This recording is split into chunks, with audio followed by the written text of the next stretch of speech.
We all want success. Even the people who say they don't want success do really. They just have an incorrect definition of success and dislike the very word because of it.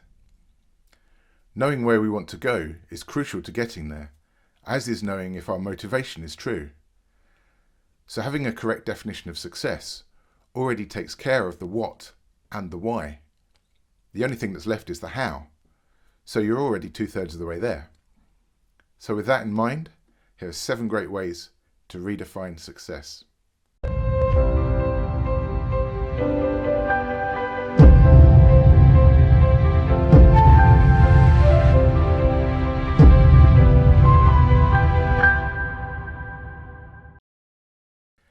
So here we go then.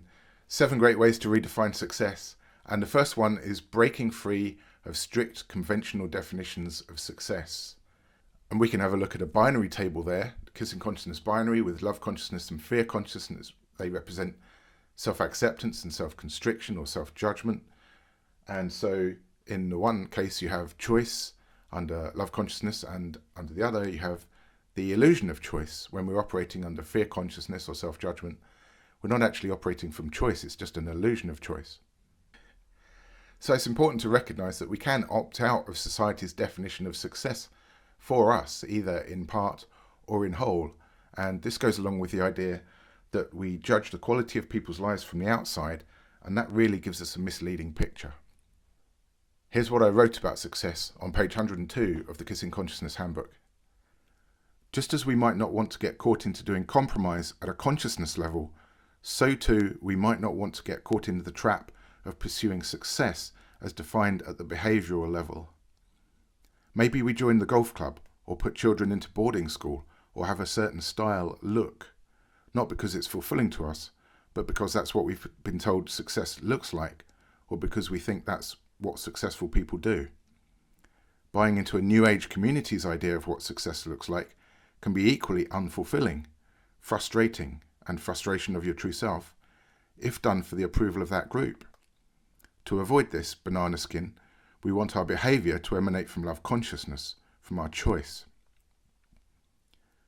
Just as with confidence or being, or any of the other qualities of the expression of love consciousness, and contrary to the world's assumptions, there really is no set visible pattern or physical manifestation of what success is. Success is what each individual chooses as true for themselves. Whether success is about being on the cover of magazines, or having loads of money or status, or achieving things like exams or promotions, is all just personal choice. A person enjoying a genuine sense of success may be notable due to their energy, their demeanour, a sense of being at peace with themselves. They may emanate a genuine, deep-seated sense of contentment rather than a surface display. The second insight is that success is something that you are. Success isn't something that you find, it's something that you are. So we can redefine success from the inside out rather than from the outside in. And as a quote here, people seek or yearn for belief systems as if the truth of who they are wasn't on their side. There's also a great Alan Watts quote when he says that you didn't come into this world, you came out of it. Yet people seek success externally to who they are in their nature, as if they came into the world and have to prove themselves, as if they're on probation.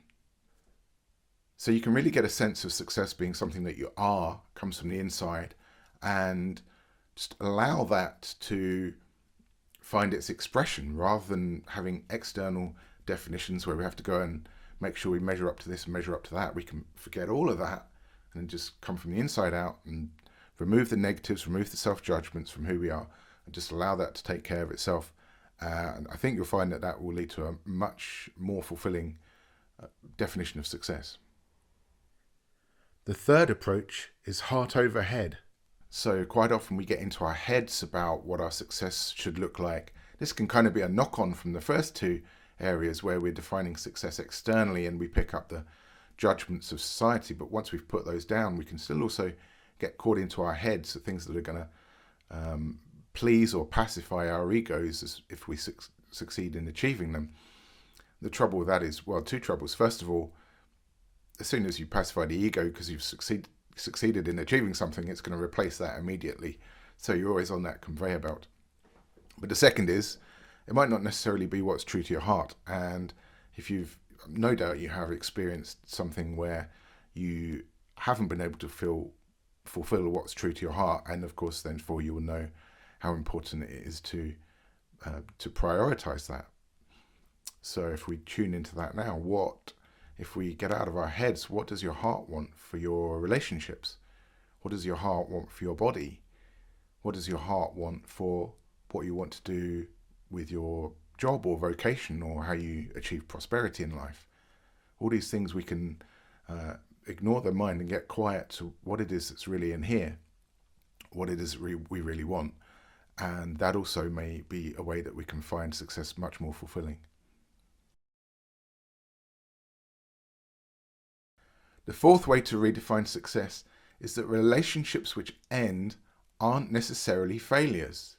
People say if a relationship comes to an end, oh yeah, you say the relationship failed.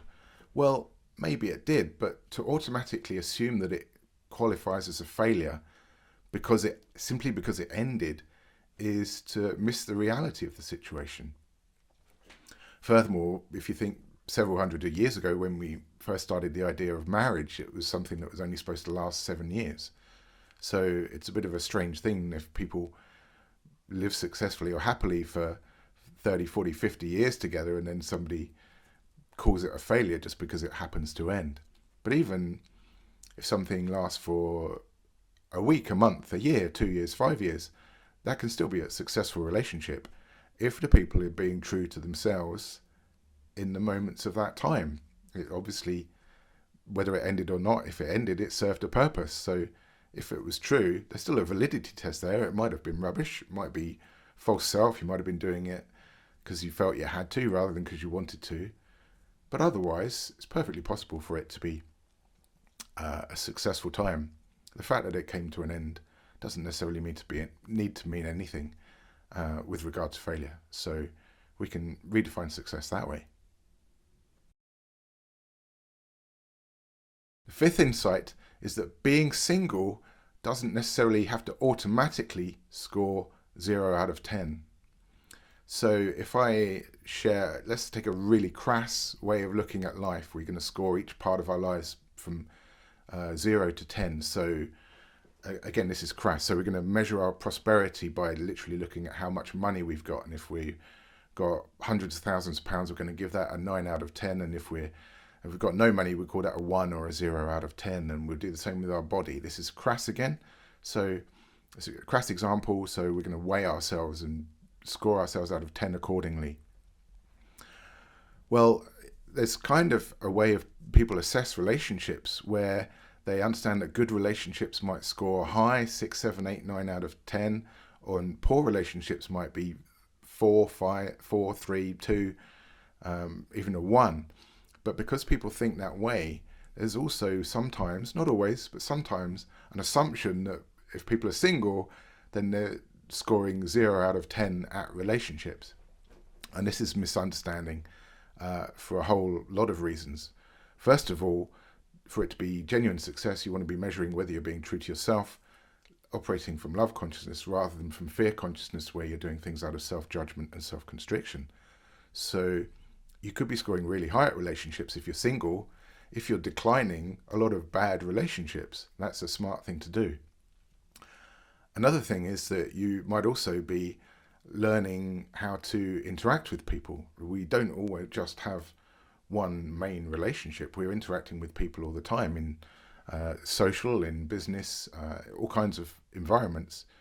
So people can be developing that ability. They might actually be very good at relationship and very good at having fulfilling connections when they meet people compared to people who are in relationships.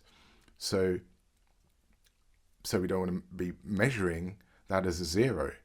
You can also look at the fact that single people can be specifically working on themselves. We all have a relationship with ourselves. So just because someone's single doesn't mean they're not doing that well and getting to know themselves well so that they can communicate with other people well. Just because you're in a relationship doesn't mean that you are doing that well. You might not be doing that at all.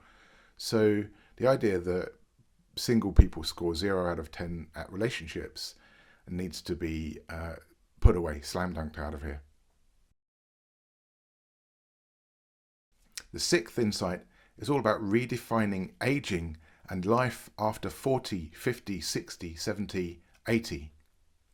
I've been very lucky to work with my friend David Hurd on health and longevity. We did a Strength for Life interview together, so he's taught me how to listen to the body, but he's also taught me what's possible for people when they're beyond their younger years in these ages, 40, 50, 60, as I say.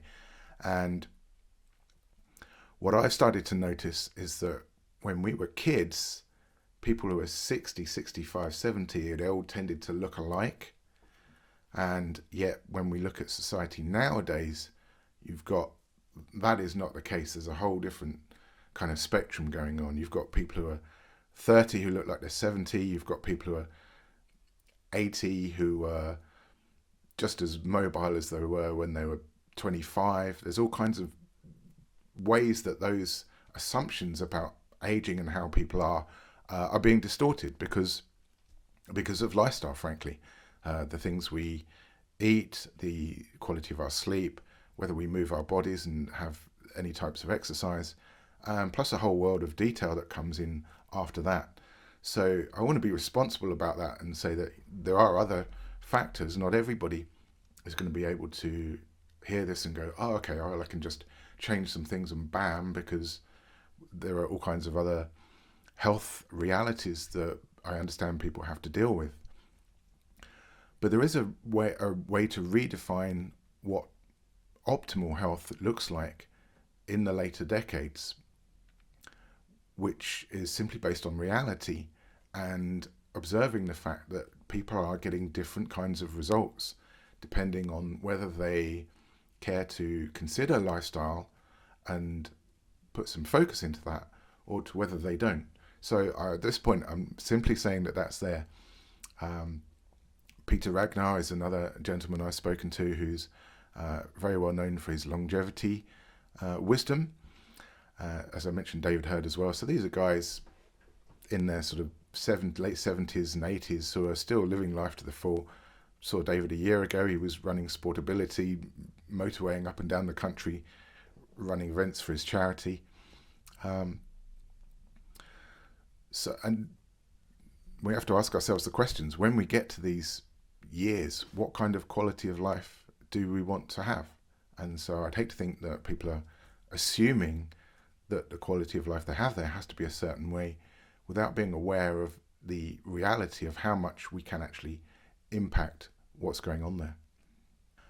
And to help you with that, I'd like to share two recommendations that I'm going to give you for YouTube. Two guys who I think if you watch their videos, you can get very quickly into this idea that I'm talking about. The first is Adam Sinicki, who's known as the Bioneer, so you'll find his channel on YouTube under that term, the Bioneer. He deals primarily with the body and movement. He's got some great videos to show you about exercise and how the body works and how you can get the most out of it. And the other guy is Thomas DeLauer. He deals primarily with food, with things like weight management, weight loss, nutrition, and getting the quality of life out of yourself through what you eat. So I think if you follow those two guys, you very quickly get into an idea of what I'm talking about here. And of course also you can look at the stuff that we do here on Kissing Consciousness with David Hurd. The seventh insight is moving beyond optimizing money income.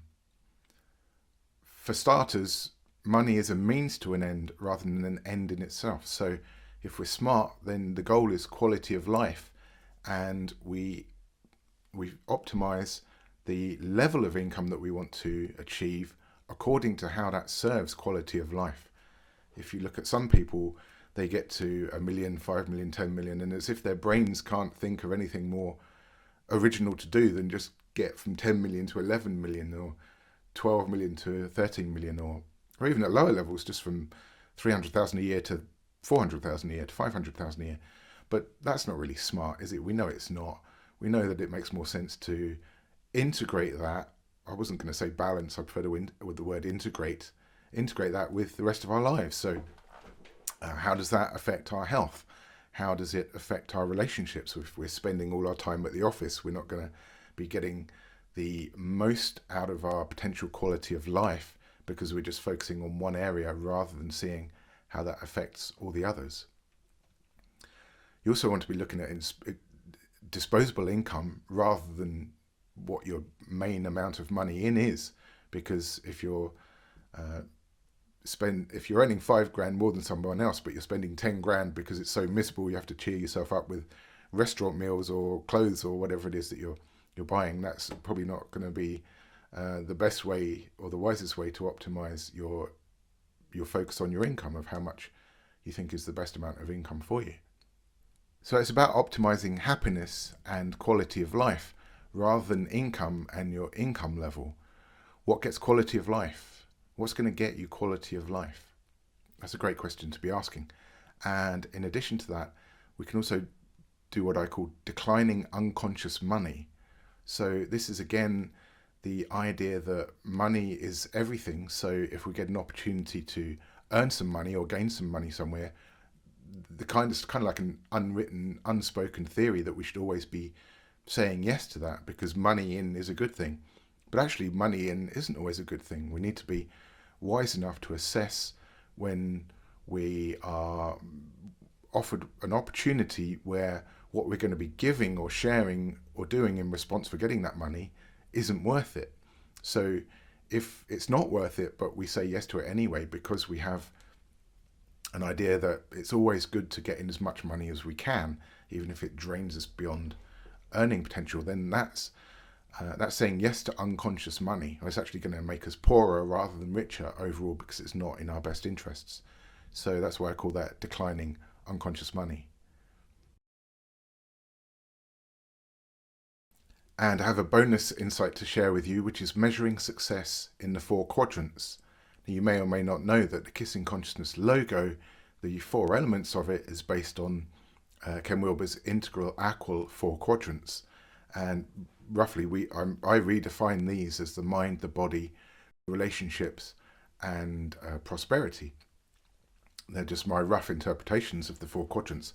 If we look at what they really are, we create the 4 quadrants by creating, if you put a plus on a piece of paper like that, then you can see that what we have is the top 2 quadrants are to do with you as an individual.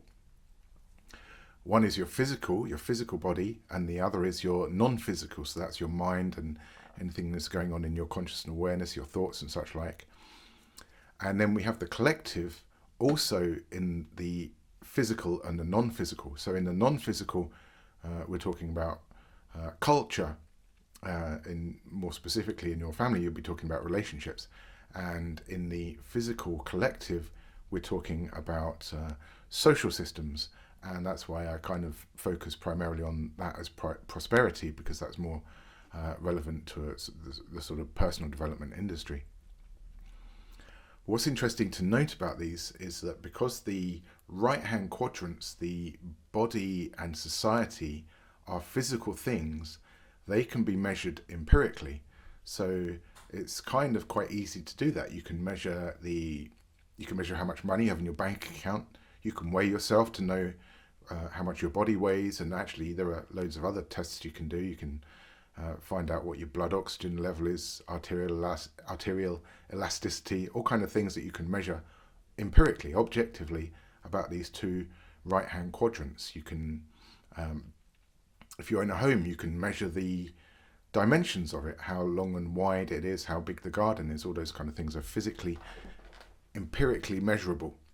And when it comes to the other 2 quadrants, the mind, which is of course where we think of as our happiness, and our relationships, which is of course also another source of happiness, it's non-physical. So there's nothing tangible there that we can measure. So we have to find another way of assessing how successful we're being at meeting our needs in those 2 quadrants. And so because these aren't objective truth areas, we have to use our subjective truth. And what I recommend is giving yourself a score out of 10. So if you ask someone to give their relationship a score out of 10, and they say, okay, I'll give it a 6, and you say, okay, well, what was your relationship score? What would you say it was 2 years ago or when you first met, and they might say it's a 9, and hang on a second, it's different, it's changed.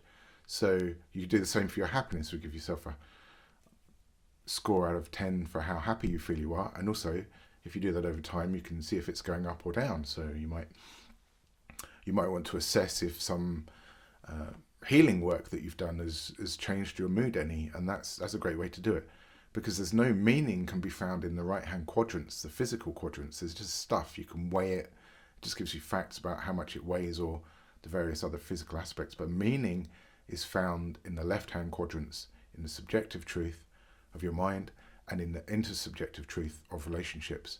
So that is a great way to understand how you can make something seemingly difficult easier or easy, because you're measuring success in the happiness in the mind, in the relationships, by giving it a score out of 10.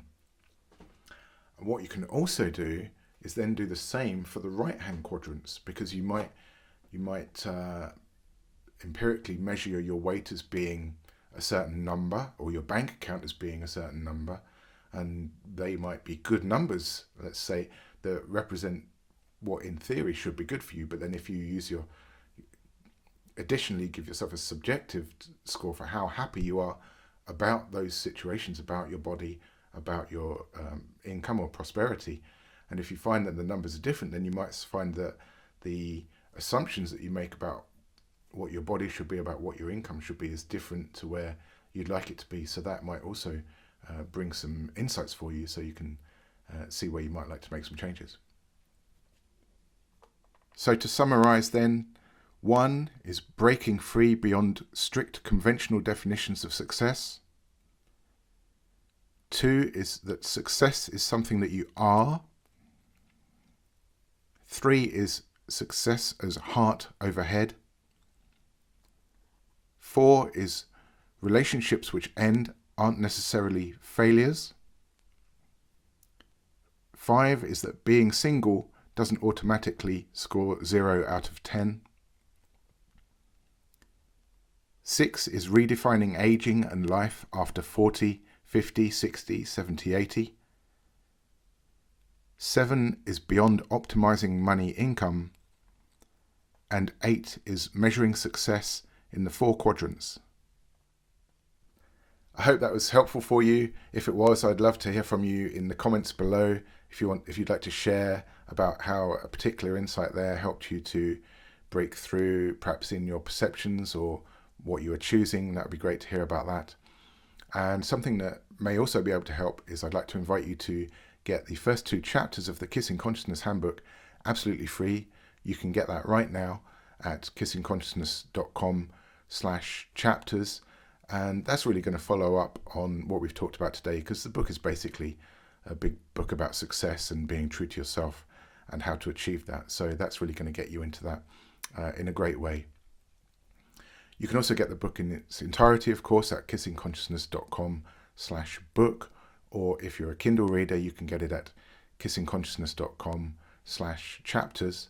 And you can also get one-to-one coaching with me. If you're interested in that, you can arrange a free discovery call, and we'll see if that can work for you at kissingconsciousness.com/coaching.